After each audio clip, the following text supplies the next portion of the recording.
SC వర్గీకరణ వ్యతిరేకంగా ఇచ్చిన తీర్పుని నిరసిస్తూ ఈరోజు దేశవ్యాప్తంగా 11 జాతీయ రాష్ట్ర వివిధ సంఘాల మద్దతుతో దేశవ్యాప్తంగా జరుగుతున్న ప్రతిఘటన అనే పేరుతో నిరసన ర్యాలీకి మా పిలుపు అందుకుని ఈరోజు వందలాదిగా తరలి వచ్చిన దళిత బహుజనులకు ముందుగా జై భీములు.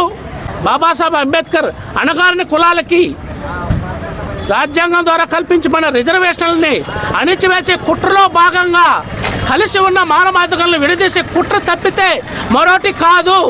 ఇప్పటికే ఉషా మెహ్రా కమిషన్ నివేదికని ఉపయోగించుకొని ఇప్పటికే సుప్రీంకోర్టు రాష్ట్రాలకి వర్గీకరణ విభజించే అధికారం లేదు.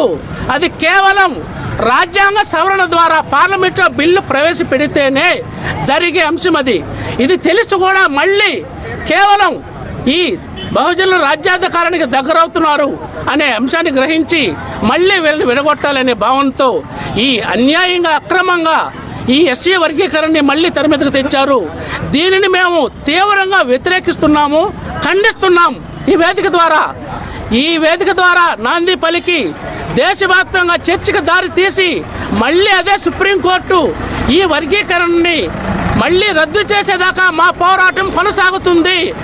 వర్గీకరణ వ్యతిరేకంగా ఈరోజు కోట పరిసర ప్రాంతాలైన వాకాడు, చిట్టుమూరు, చిల్లకూరు మండల నుంచి విరివిగా వచ్చిన నా మాల సోదరులందరికీ ఈ వేదిక తరపున జై భీములు తెలియజేస్తున్నాం.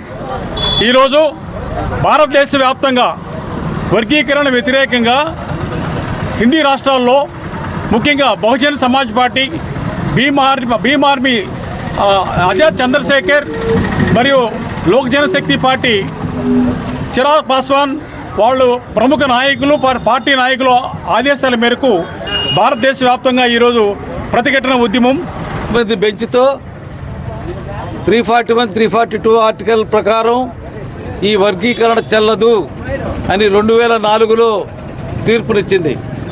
మరి ఈ తీర్పు ఏమైనట్టు అంటే 7 మంది కూర్చుంటే ఒక తీర్పు, 9 మంది కూర్చుంటే ఒక తీర్పు, 2 కూర్చుంటే ఒక తీర్పు.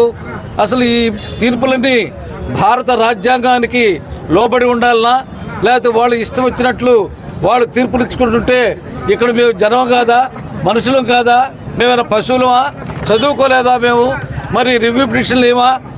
మరి ఇవన్నీ తెలుసు కూడా ఈ ఇండియన్ జ్యుడిషియరీ ఈ విధంగా తీర్పునివ్వడం చాలా విడ్డూరంగా ఉంది. మరి మేము కూడా చదువుకున్నాం, బాలరావు అంబేద్కర్ దయ వల్ల మేము కూడా అడ్వకేట్లు అయినాం, మేము కూడా సుప్రీంకోర్టు జడ్జిలు అయినాం, మేము కూడా హైకోర్టు జడ్జిలు అయినాం బాబాసాహెబ్ డాక్టర్ బిఆర్ అంబేద్కర్ వల్ల. మేము కూడా ఆ కోర్టులోనే వాళ్ళ మీదే పిటిషన్లు వేసి ఈ దాన్ని విజయం చేకూరుస్తామని మేము ఆశిస్తున్నాం.